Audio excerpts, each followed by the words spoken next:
अब सीधा आपको ले चलेंगे विधान भवन, जहां पर प्रदेश में बजट सेशन को लेकर कार्यवाही जारी है। बताना चाहता हूं कि इसी प्रकार की नीति 2015 में भी आई थी। उसका भी उद्देश्य ऐसा ही था, 4 लाख से ज्यादा नौकरियों को सृजन करना और 1 लाख करोड़ का निवेश। हुआ क्या? 5 साल बाद जब जानकारी मांगी गई तो बताया गया कि 32,000 नौकरियां मिली हैं, 32,030, जो कि लगभग 8% है, और निवेश भी जो है लगभग 24% आ पाया है। असफल हुई यह नीति। क्यों नहीं जिम्मेदारी तय की जाती?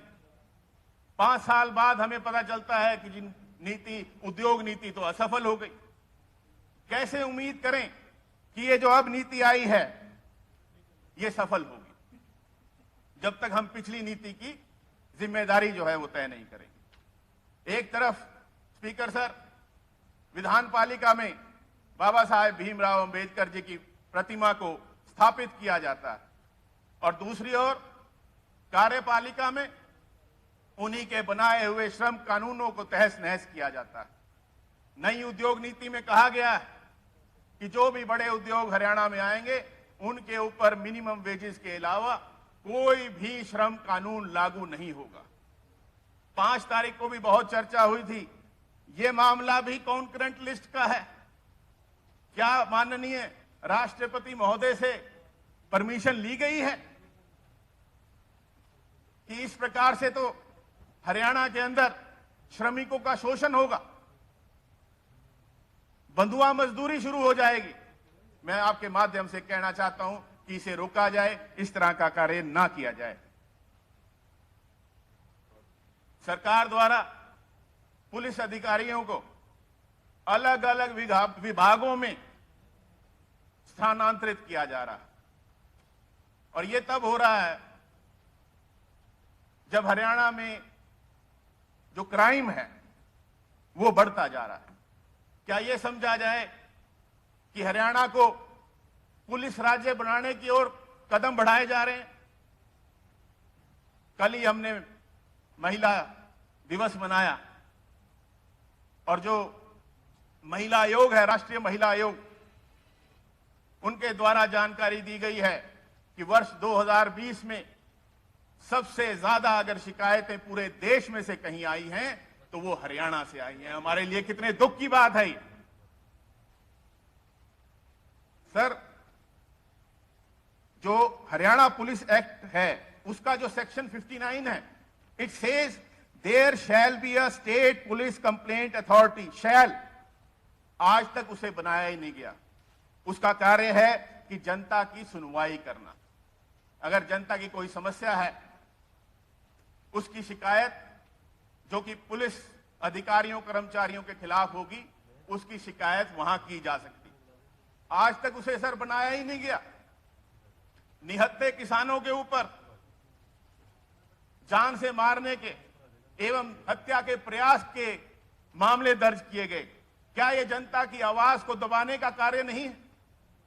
और सर, इस अभिभाषण के अनुच्छेद 153 में कहा गया कि 630 सरकारी वाहन खरीदे जाएंगे, जो कि मैं आपके संदर्भ में भी लेके आया।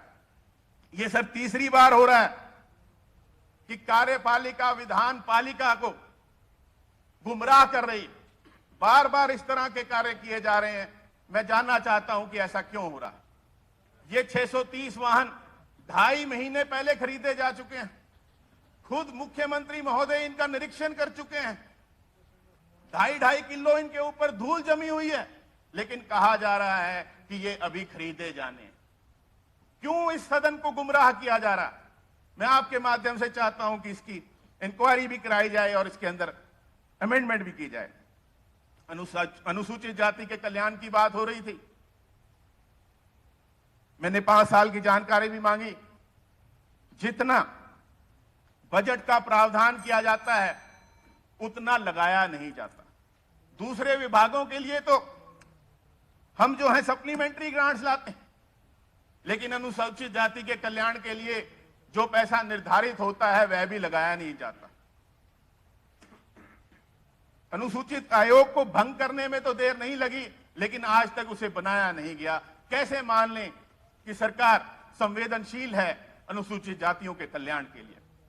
बिजली उपभोक्ताओं के लिए कहा गया था कि जितनी भी तारें घरों के ऊपर से निकलती हैं उन्हें हटाया जाएगा। कहां गई वो बात? बताया गया है कि नियामकों को 640 करोड़ 51 लाख का लाभ हुआ है, लेकिन क्या हमें देखना चाहिए कि नियामकों को कितना लाभ हुआ है, या यह देखना चाहिए कि जो जनता है जिसने एलईडी बल्ब भी लगा लिए लेकिन उनका जो बिल है वो दुगना तिगना होता जा रहा है? सरकार को देखना चाहिए कि जनता का फायदा हो, ना कि नियामकों का। समाप्त हो गया। श्री बलराज कुंडू जी, आपका बहुत बहुत धन्यवाद।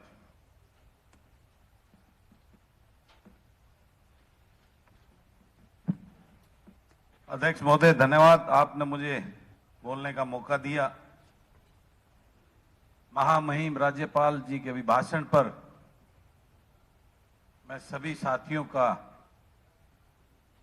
सीनियर्स का भी, अपने साथ वालों का भी मैं अलग अलग वक्तव्य सुन रहा था,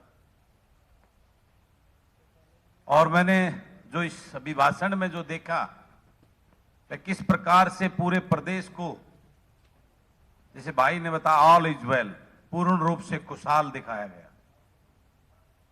सरकार की कार्यशैली को पूर्ण रूप से कितना एक सुंदर वर्णन उसके अंदर किया गया।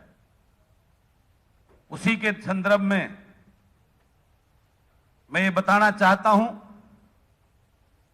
कि आपने एक नंबर पर, मैं किसान की बात करता हूं, किसान की आय दुगनी करने की बात करता हूं, और जिस प्रकार से सरकार ने किसान की आय को दुगना करने का काम किया है, और उसका जश्न मनाने के लिए दिल्ली के चारों तरफ इस प्रदेश का अन्नदाता बैठा हुआ है, और उस आय दुगने से इतना खुश है वो किसान कि उसकी उस खुशी से हार्ट अटैक से 200 किसान अपनी जान दे चुके हैं। बहुत सारे किसान ऐसे हैं जो उससे खुश होकर खुदकुशी कर चुके हैं, जो रास्ते में जाते जाते जो एक्सीडेंट में मारे जा चुके हैं। मैं धन्यवाद करता हूं सरकार की इस कार्यशैली को कि उन्होंने किस प्रकार से किसान की आय को दुगना, किसान को खुशहाल करने का जो इतना सुंदर काम किया है। माननीय हमारे मंत्री महोदय भी कह रहे थे, और जिस प्रकार से अलग इतने सुंदर तरीके से उस व्यवस्था को किया है। सरकार ने पानी को बचाने के लिए बहुत अच्छा काम किया। जो 45 दिन के अंदर 8 दिन के लिए नहर आती थी, उसको 3 दिन कर दिया, क्योंकि पहले 8 दिन में इतना पानी नहीं आता जितना 3 दिन में अब जो ये सरकार किसान को दे देती है। और हमारे फसलों में पानी भरने लगता है तो किसानों ने कहा, सरकार अब यो 3 दिन में हमारा पेटा पूरा हो जाए, इन्हें बंद कर दो। तो आपकी व्यवस्था को मैं सलाम करता हूं, उसको मैं प्रणाम करता हूं। आपने जिस प्रकार से बेरोजगारी की बात करें, आज प्रदेश के भाई ने बताया कि आज हरियाणा प्रदेश नंबर 1 पे है, तो आपने उसके ऊपर ये कांग्रेस वाले चिल्लाकर आप पर आरोप लगाते थे नौकरी बेचने का। आपने इतना अच्छा व्यवस्था किया कि उन नौकरियों ने बंद करके ठेकेदारी प्रथा चालू कर दिया आपने। ये हरियाणा वाले आप पर ब्लेम लगाते तो आपने बाहर वालों को नौकरी देनी शुरू कर दी। मैं सलाम करता हूं आपकी कार्यशैली, मैं सलाम करता हूं आपकी कार्यशैली को। नौकरियां ठेके में दे दी, आपको इस प्रदेश को महंगाई से बचाने का इतना अच्छा काम किया। पेट्रोल डीजल आज कोई बोलने को तैयार नहीं, पूर्ण रूप से फ्री में डीजल पेट्रोल आप जनता को उपलब्ध करा ले, उसके लिए मैं आप सलाम करता हूं आपकी सरकार को।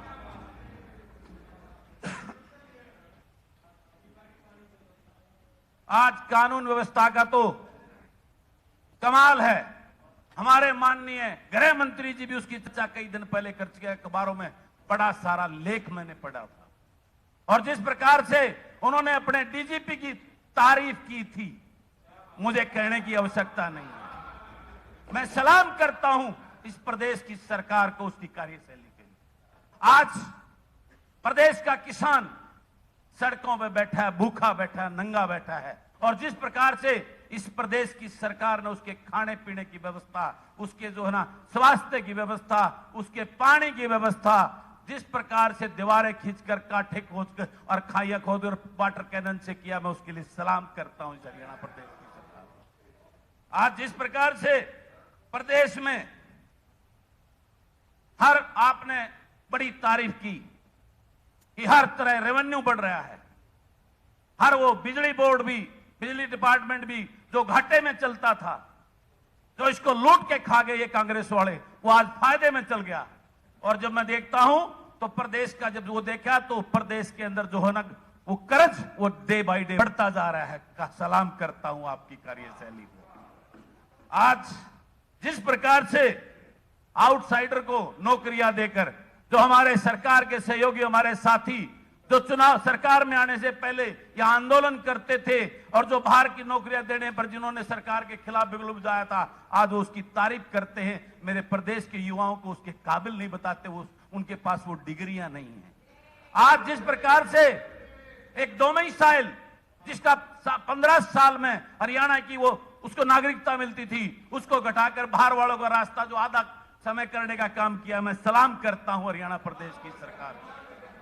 आज जिस प्रकार की व्यवस्था, और मैं एक बात और कहना चाहता हूं, मैं आप सबसे कहना चाहता हूं, आपको नहीं बोलना चाहिए। हमारे साथी, हमारे भाई हैं जो भाजपा के, इन्होंने आज अपना वो क्या बोलते हैं ACR लिखवानी है, क्योंकि मंत्रिमंडल में चेंज होने वाला है, तो इनको दोष मत दिया करो, बोलना बनता है इनका। तो ये हमारे साथियों को मैं दुआ देता हूं कि अपना ACR पूरा गुड नहीं वेरी गुड लिखवाएं, ताकि आपका मंत्रिमंडल में नाम आ सके। तो आप इनसे बुरा मत मानना करो, ये इनसे बुरा मत मानना करो, ये हमारे भाई, हमारे साथी हैं। तो ज्यादा कुछ ना कहते हुए मैं सरकार की इन उपलब्धियों के लिए मैं बधाई देता हूं। माननीय मंत्री जी ने सुबह जिस प्रकार से जवाब दे रहे थे, मैं धन्य हूं ऐसी सरकार का। और निश्चित रूप से जैसे हमारे इन भाइयों ने बताया कि आपके स्वागत में गांव-गांव के अड्डे में बोर्ड लगा दिए हैं आपके वेलकम के लिए, तो उसके लिए भी मैं आपकी उपलब्धि ये बधाई देता हूं।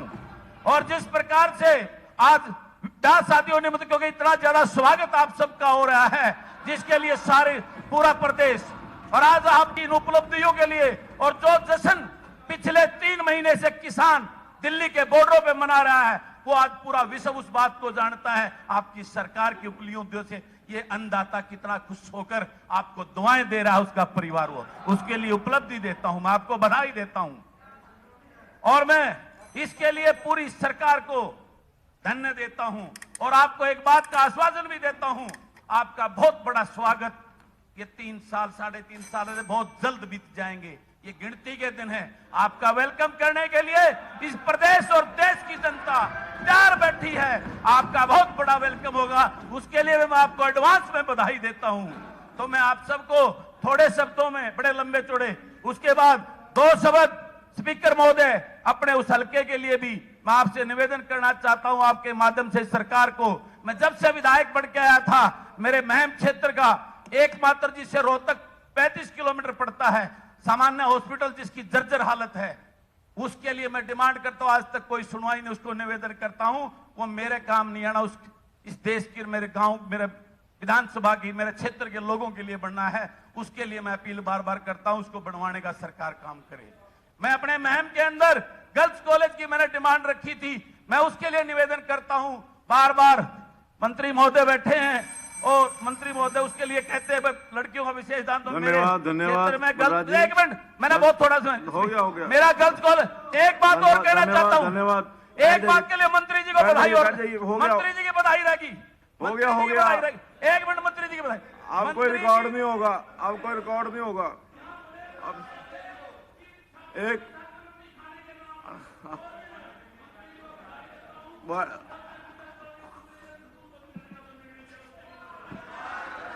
अध्यक्ष महोदय, बैठ जाइए।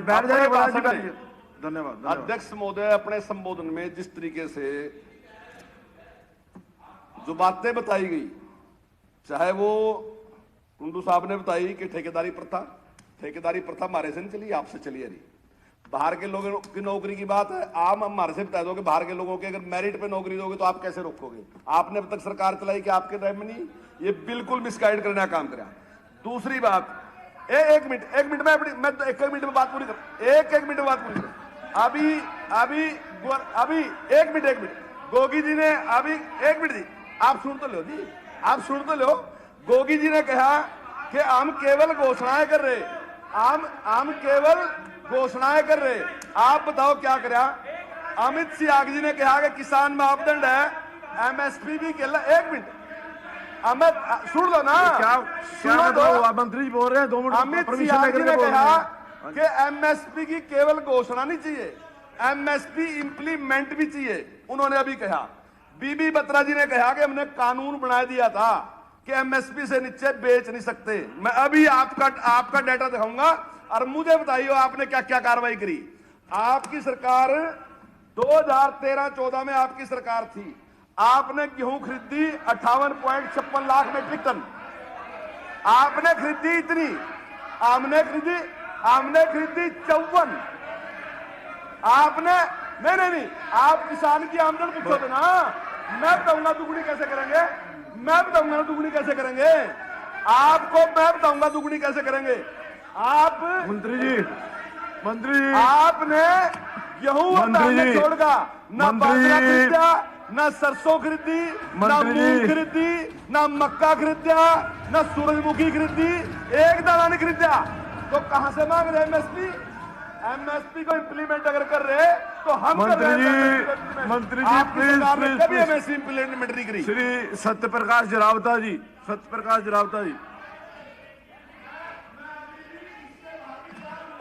मैं उसके बाहर भी मंत्री जी उस विषय पर।